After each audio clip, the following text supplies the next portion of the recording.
Hello xin chào các bạn, mình là Zerai. Hôm nay sẽ trở lại với một video của kịch người đã chiến để dành các hòa bình các bạn. Rồi mình sẽ ra đây. Rồi lần này mình sẽ đấu để lấy chiến tích các bạn. Mình đã chỉnh một chế độ cực kỳ hay, đó chính là chế độ cực khó luôn nha các bạn. Mình sẽ chơi chế độ siêu khó luôn cho các bạn coi. Rồi mình sẽ bắt đầu vào video thôi. Let's go. Được không mọi người? Đầu tiên chúng ta phải rèn luyện cho mỗi người cái. Tôi sẽ luyện cho anh một chiếc cúp và một cây màu động thật là nhiều vàng đem về cho chúng tôi. Còn anh này sẽ được cung cấp một thanh đao, kiếm lên một thanh đao, và cung thủ của chúng ta sẽ được rèn luyện lên. Được rồi, mọi người hãy hợp tác và bắt đầu ra trận chiến thôi. Và thế là cuộc chiến bắt đầu.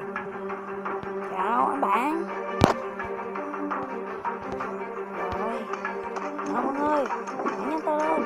Chúng ta không còn nhiều thời gian đâu. Kể đội bên kia mà qua tấn công chúng ta thì không còn cơ hội nữa đâu mà chiến đấu. Mọi người hãy nhanh tay lên. Là cố.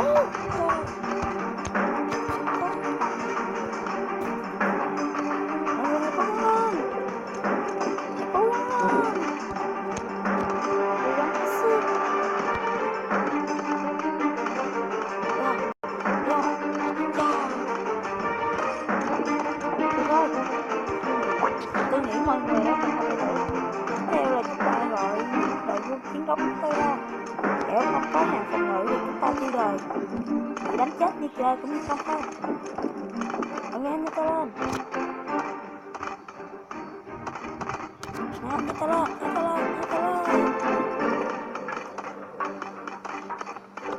Nhanh tay lên nào mọi người. Nhanh tay lên đây. Tôi sẽ trở lại với mọi người trong 30 giây nữa. Không, 30 phút nữa. Nếu tôi trở lại mà mọi người chưa tập hợp đầy đủ thì mọi người sẽ tiêu đời với tôi đó. Được không chưa?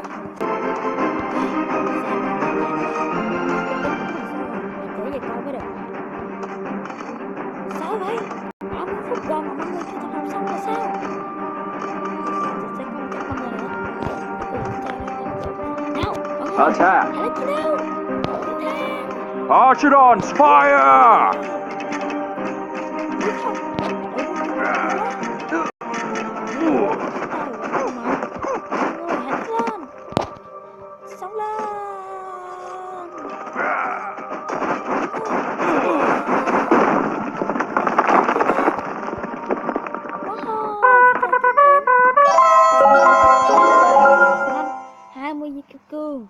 Được, tốt.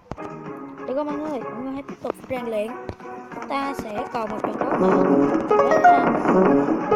Chúng ta hiện đang tới trận chung kết rồi, nên mọi người giờ chúng ta thì không còn thua ai hết, nên mọi người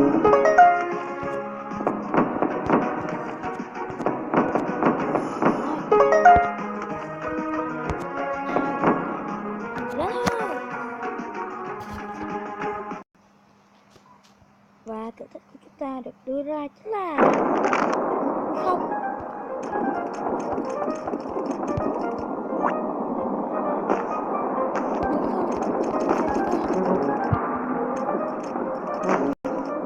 Mọi người nhanh tay lên.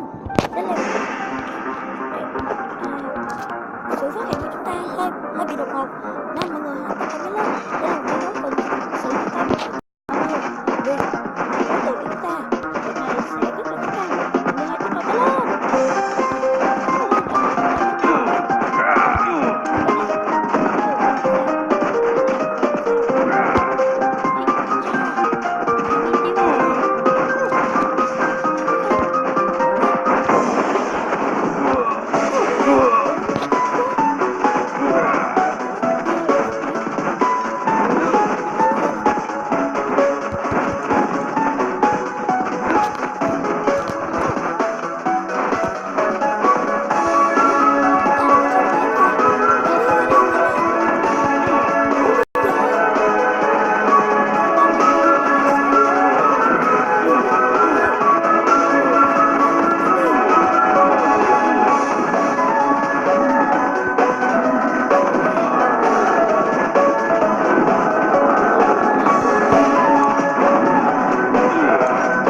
No. Và cuối cùng chúng ta cũng có thể trở lại rồi nhé mọi người. Rồi, chúng ta có đi nào. Vì chúng ta đã biết là cái này là gì, thì chúng ta sẽ chọn lên cách có khổng lồ của chúng ta.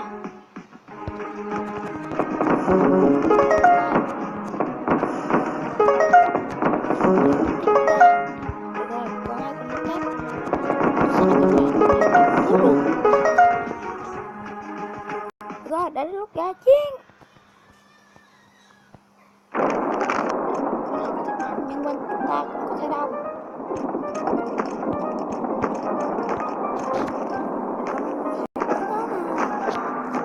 Attack.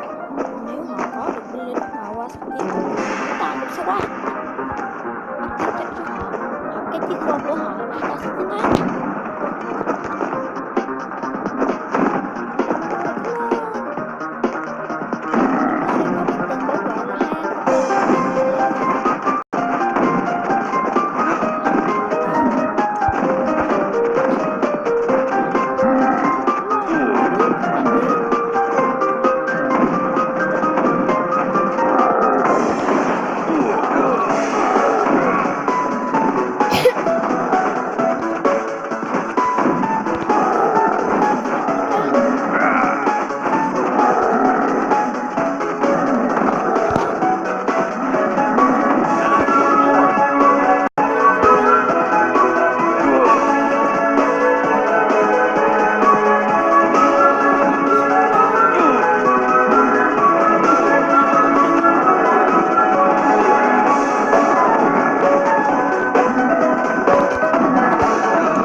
Chúng ta phải chịu thua thôi. Được rồi, hôm nay sẽ là tập cuối nha các bạn. Do mình không làm nhiều nữa, vì giờ mình có thể trở lại với video review cho các bạn coi rồi nha các bạn. Được rồi, hôm nay và từ bây giờ mình sẽ bắt đầu làm video tại trên TikTok các bạn. Mọi người thích có thể lên xem. Mình có thể xem hay nên các bạn chơi. Rồi, và nếu các bạn thích cái video thì các bạn hãy nhấn like, share và share.